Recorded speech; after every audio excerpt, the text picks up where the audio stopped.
The 25th Hour Radio Show. I want to thank everyone for tuning in to the 25th Hour Radio Show. On the phone with me today is former two-time heavyweight boxing champion of the world, King of the Grill, and ordained minister, Big George Foreman. George, thanks for taking a few minutes out of your day to join me on the show. And I'm happy to be with you. George, I always start off the show getting an idea of how my guests got introduced into what they are known for. Now, in your case, George, you're kind of known for a few different things, but let's start off with boxing here. In the very beginning, what inspired you to lace up a pair of gloves and start training in the sport of boxing? Well, I was a pretty good street fighter in Houston, Texas. Then I joined the job corps, went away to Oregon, and some of the guys I picked on in the job corps center heard we were listening to Muhammad Ali, and he was Cassius Clay and Floyd Patterson at the time. And all the kids looked at me and said, you know, you think you're so tough, why don't you become a boxer? And I took it personal. I said, I'll show you. So I transferred to California, met Doc Broders, who was my boxing coach. I told him I wanted to be a boxer. That was 66 right then. 66, so to speak. By 1968, I was a gold medalist. Yeah, no, speaking of that gold medal, you know, I've always been curious about this because it seems like it's not as televised as much as the other sports. And I'm talking about the trials leading up to being chosen to be a part of the Olympic team. What was the process like? I mean, how many fights did you have to go through to be chosen to be a part of that team? And that is strange because, look, I had my first competitive fight in 67. And I won the Golden Gloves. I moved on into the Nationals and then won the National AAU tournament. And each time I'd win maybe 2 boxing matches in the Golden Gloves, maybe 2 in the 3 in the National AAU tournament. Then the Olympic trials, that meant 4 more boxing matches. So by then I'm on the Olympic team. I made the team, and then 4 bouts, and I'm the heavyweight champ of the gold medal. Now, I know you pretty much dominated from the very beginning once you decided to turn pro, but was there anything that was tough for you to adjust to going from amateur to the professional level? Well, I only had a total of 25 boxing matches as an amateur. That bothered me because no experience for the pros. And so it bothered me because now I'm in matches that would go to 4 rounds, and 6 rounds, 8 rounds, and 10. Mm-hmm. That bothered me because some guys would try to extend me just for that purpose. I really had to have a punch. Sattler made certain that I wouldn't try to be a boxer. He said, because you can end up after 10 rounds and they'll give the decision to the other guy, even if you won in a hometown. So that bothered me that I had to seek a knockout every time.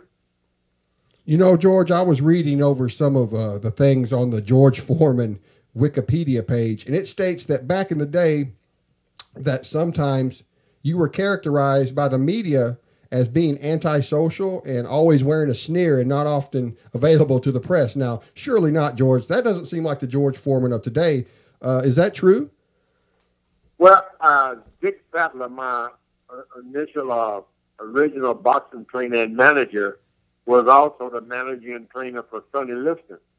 I spent many hours with Sonny Liston, just observing him, the way he behaved, how he treated people, and I said, that's the way you got to be champ of the world?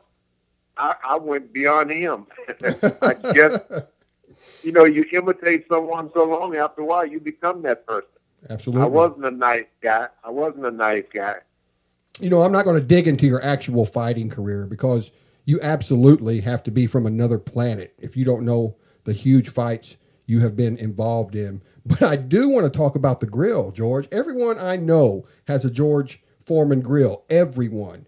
Mr. Foreman, that's what they call a home run in the business world. Now, is it true you almost wasn't the spokesperson for this grill, or is that just a rumor? Just a rumor. And I don't, to be honest with you, I wouldn't know anything about that. I knew that I'd been looking for a product. Madison Avenue, I had really struck it. Doritos, Pepsi-Cola, McDonald's. I did all those commercials, and it was pretty good. And a friend said, George, you're making all these companies rich. Why don't you get your own product? Mm-hmm. I said, okay. Then we started a joint venture, and we looked for a product. We found this grill, not in this present form now, and I put my signature on it, and then we went out promoting it. And I didn't think it would only get, I thought I'd only sell maybe 16 or 20 of them. I had no idea the success that would follow that grill. Now, to this day, do you have people come up to you asking you to get them one of your grills? Because that's the first thing my wife, my mom, my mother-in-law said to me when they found out you were going to be on the show. You have to get that a lot, right? Like, hey, George, why don't you hook me up with one of your grills? Hey, for a long time, I was a spokesperson for Meineke Discount Mufflers, Meineke Car Care. And the grill became so popular, and everybody started doing the commercials. They would actually go to Meineke and say, we want you to repair our grill. That's how that thing took over. Kids would look at me because of the commercials, and their parents would say, this is the two-time heavyweight champion. One kid said, that's the cooking man. They didn't even know me. Nobody knew me as a boxer. And to complement your grills, you've got the George Foreman Butcher Shop, where people can order premium cuts right off the web right now, right? Yeah, the George Foreman Butcher Shop. We started that almost a year now, trying to get it knocked off the ground so people know where we are in case you need a nice steak. And they can order it right from the web and have it shipped to their front door.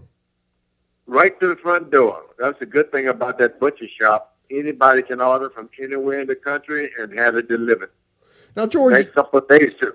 You know what, man? Do you ever just sit around at night when it's just you and no one else around and think about how blessed you are? I mean, you've had a successful boxing career. You have a successful business. You have a wonderful family to support you. You're very firm in your faith. Is it your faith in God that brings you these things, you think?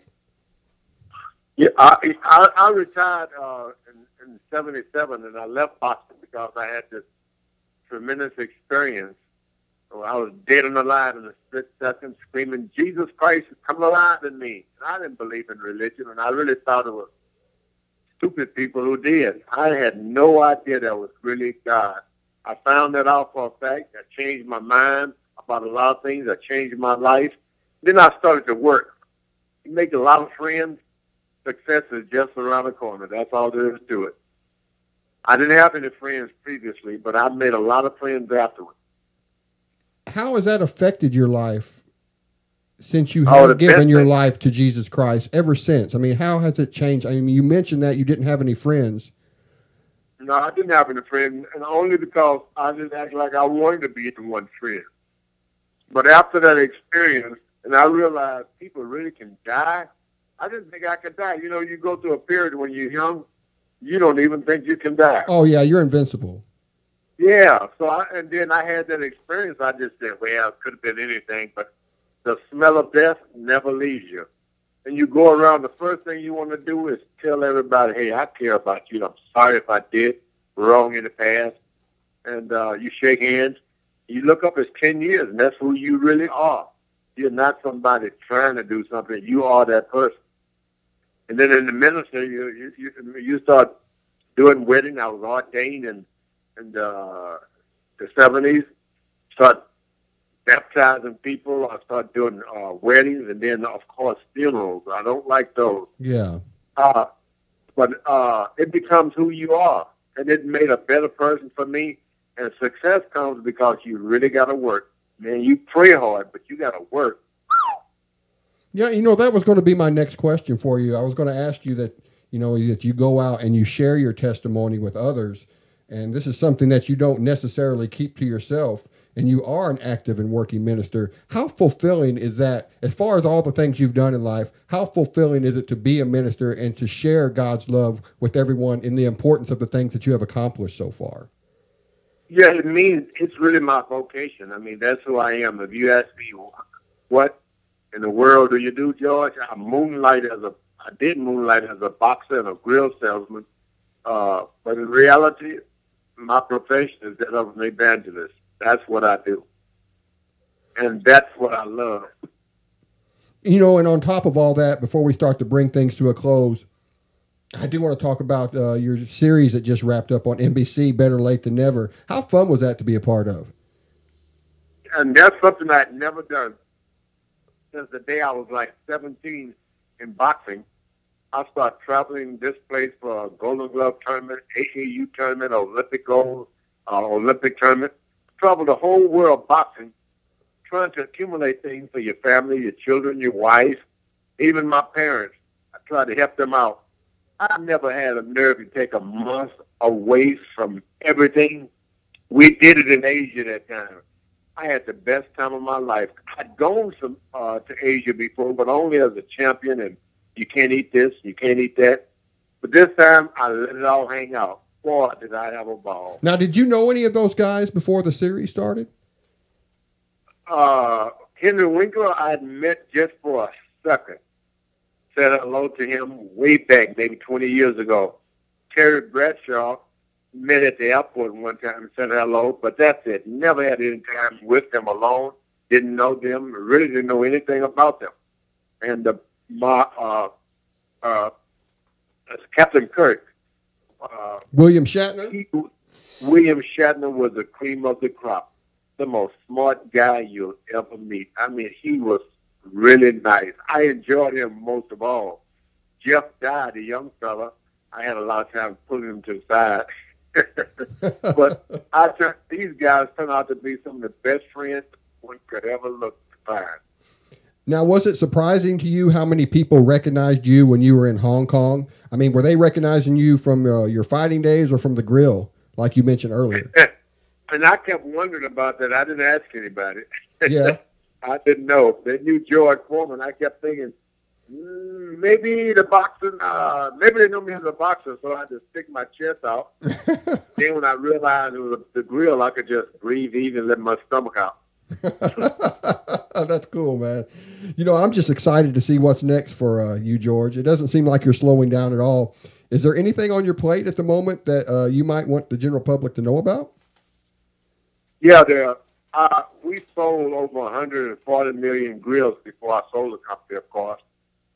And there are about at least 20 million people who have grills. They didn't buy them. They were given to them, mostly by their parents to go to college. Uh-huh. And a lot of the parents start sitting down and relaxing because they got their retirement money and all of that. I want to get them up walking. So now I'm working on a shoe that'll encourage every person to get up and take a walk. Not far. I don't want it to look like an athletic shoe because those big athletic shoes are what made us twist our knees and ankles. A real comfortable shoe that you can dance with and travel with. That's what I'm working on. Well, that's cool. I can't wait till that comes out. And everybody, if there is any more information you would like to know about George, make sure you head on over to his website, georgeforeman.com. It's all there. George, it has been an absolute pleasure speaking with you today. Best of luck moving forward in life. Well, contact me anytime, and thank you.